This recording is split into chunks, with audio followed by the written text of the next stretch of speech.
Atenção! Vai começar agora uma teleaula de processos de fabricação do curso profissionalizante. Este módulo tem um total de 80 aulas. Hoje você vai assistir a teleaula número 7. Bons estudos!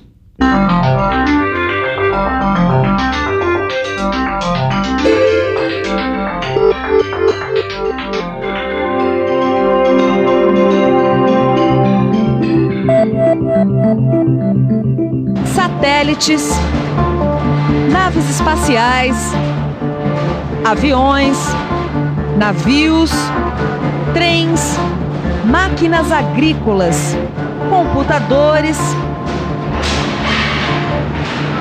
fogões, geladeiras e até panelas são resultado do encadeamento de vários processos de fabricação mecânica. Até uma peça simples como esta aqui passa por várias etapas de produção até chegar a uma forma como esta. Depois da fundição, são vários os processos de conformação mecânica que são utilizados até a formação de um conjunto mecânico. Processos como a laminação, a trefilação, a extrusão e o forjamento, todos eles assuntos principais das nossas próximas teleaulas. Hoje nós vamos começar falando da laminação. Na teleaula de hoje você vai ver como se faz a conformação por laminação. Vai ver todas as etapas da laminação de um produto plano e vai conhecer algumas características e defeitos dos produtos laminados. Imagina como ia ser difícil fazer um almoço numa panela sem o processo de conformação mecânica da laminação. Ia demorar um bocado, não é? Pois trate de abrir o apetite do seu conhecimento, porque a nossa teleaula sobre laminação está começando.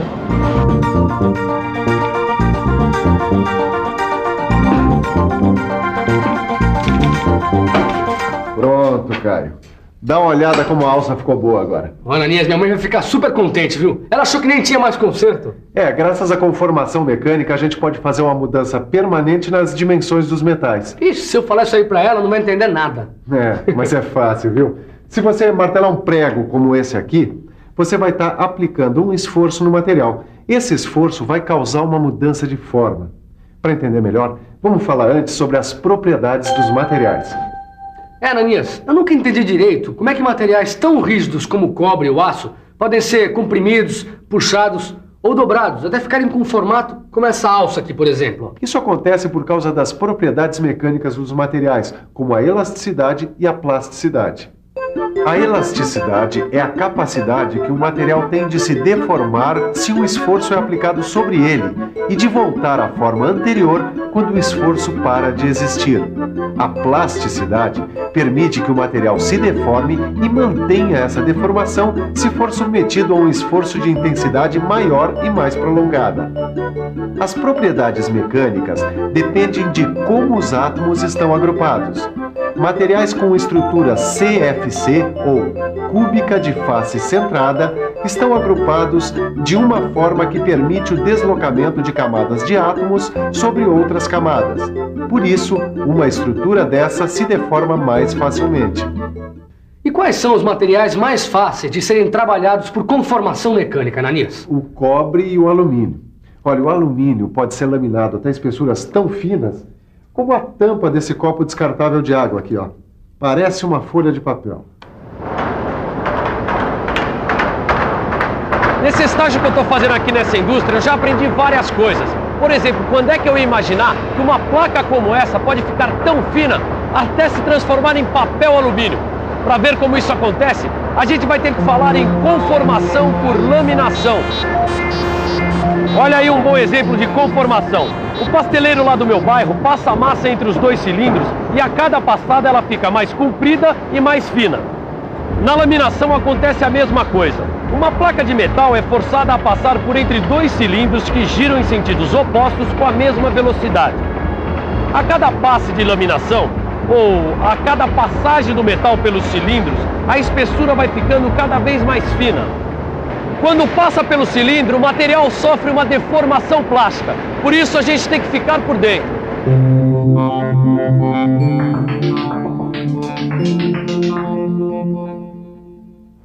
Por causa da deformação plástica, o material tem uma redução de espessura e um aumento na largura e no comprimento, sendo que a largura é limitada pelo tamanho dos cilindros. Assim, uma placa de 22 centímetros de espessura pode se transformar numa lâmina de 6 milímetros de espessura e quase 350 metros de comprimento. A laminação pode ser feita a quente ou a frio. Que tipo de laminação é feita aqui nesta fábrica? A laminação a frio, porque o alumínio é um metal de fácil conformação em temperatura ambiente. Já a laminação a quente é feita quando se necessita de grandes reduções de espessura. O aço, por exemplo, quando necessita de grandes reduções, é sempre laminado a quente porque, quando aquecido, sua estrutura cristalina apresenta a configuração CFC e as forças de coesão são menores, o que também facilita a deformação. Sendo a quente ou a frio, na laminação, parte dos lingotes que passam pelos laminadores podem se transformar em produtos de uso imediato, como trilhos, vigas e perfis, ou se transformar em produtos intermediários, que serão usados em outros processos de conformação mecânica, como a fabricação de automóveis e geladeiras. Como é o nome da máquina que faz a laminação, hein? Bom, o nome da máquina é laminador, mas a pergunta que vai ajudar a gente a entender o que é a laminação é: o que é o setor de laminação? O setor de laminação é organizado de tal modo que a produção é seriada e os equipamentos são dispostos de acordo com a sequência de operações de produção. Depois de passarem pelos cilindros, os lingotes já estão com o formato final desejado. Nas instalações de uma laminação, a gente encontra fornos de aquecimento e reaquecimento de lingotes, placas e tarugos, sistemas de roletes para deslocar produtos, mesas de elevação, tesouras de corte e, é lógico, o laminador. Olha aqui um laminador. Ele é formado por uma cadeira, que é a estrutura do laminador, e por uma gaiola, que é a estrutura que sustenta os cilindros. Uma coisa que eu aprendi é que os cilindros são as peças-chave dos laminadores, porque são eles que vão aplicar os esforços para deformar o metal. Dá uma olhada aqui, ó. Foi onde eu aprendi tudo sobre cilindros. Os cilindros podem ser fabricados em ferro fundido ou aço especial. Podem ser lisos para a produção de placas e chapas ou com canais para a produção de perfis.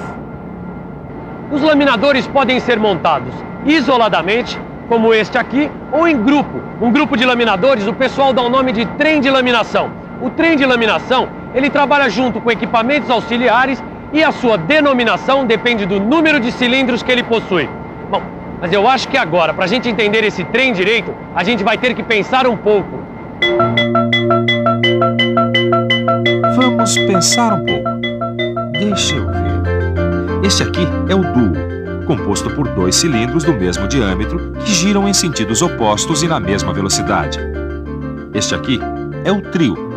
São 3 cilindros dispostos uns sobre os outros. Na primeira vez, o material passa entre o cilindro inferior e o médio e, quando retorna, passa entre o cilindro médio e o superior. Aqui, a gente vê o quádruo, que apresenta 4 cilindros, 2 internos de trabalho e 2 externos de apoio.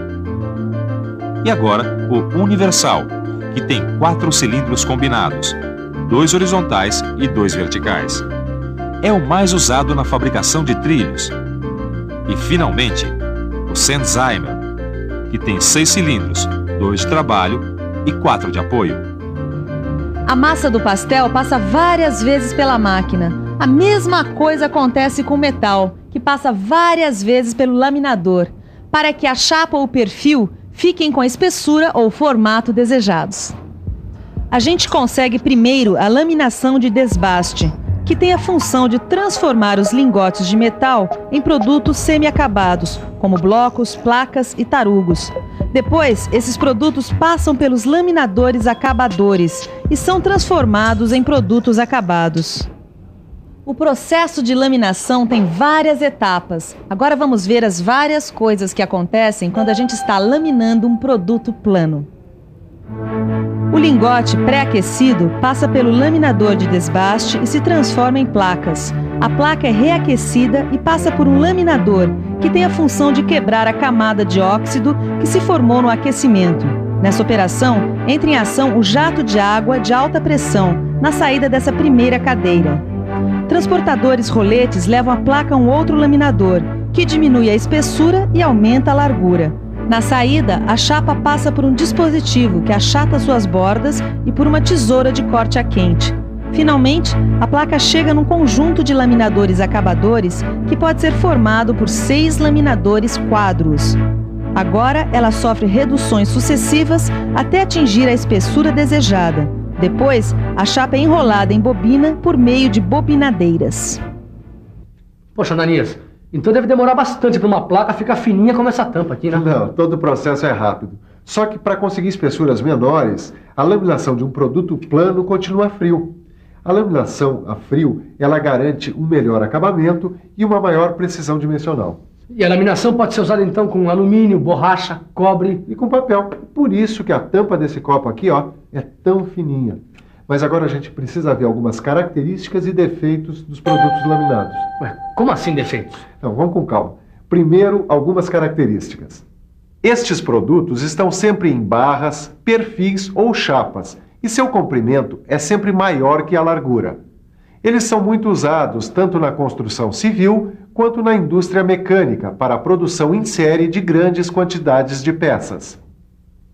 Os produtos laminados apresentam defeitos que geralmente são causados durante a fabricação da própria placa. Agora vamos ver os defeitos mais comuns. Os vazios podem ter origem nos rechupes ou nos gases retidos durante a solidificação da placa. Além de defeitos na superfície, a resistência do produto fica comprometida. As gotas frias, que são respingos de metal que se solidificam nas paredes da lingoteira durante o vazamento, se juntam à placa e provocam defeitos na superfície. As trincas que aparecem na placa ou durante a operação de redução em temperaturas inadequadas. As dobras, que acontecem por causa de reduções excessivas em que um excesso de massa metálica ultrapassa os limites do canal e sofre recalque no passe seguinte. As inclusões, que são partículas resultantes da combinação de elementos presentes na composição química da placa ou do desgaste de refratário. E as segregações, que acontecem pela concentração de alguns elementos nas partes mais quentes da placa, que são as últimas a se solidificarem. Elas ocasionam a fragilização do material. Além disso, o produto pode ficar empenado, retorcido e fora de seção, por causa de deficiências no equipamento e da variação de temperatura durante a laminação. Agora, para você não ficar empenado, retorcido nem fora de seção por causa da teleaula de hoje, fique de olho porque é hora da revisão. E atenção, se liga aí que é hora da revisão. Na teleaula de hoje, você relembrou algumas propriedades dos materiais como a elasticidade e a plasticidade. Viu como é feita a conformação por laminação. Conheceu todas as etapas da laminação de um produto plano. E, finalmente, conheceu algumas características e defeitos dos produtos laminados. Nossa teleaula está chegando ao fim. Que tal você dar agora uma boa revisada no seu livro de estudos? E quando você for a uma pastelaria da próxima vez, preste atenção na laminação da massa. E aproveite para tomar uma garapa, que é uma delícia, né? Bons estudos e até a próxima teleaula.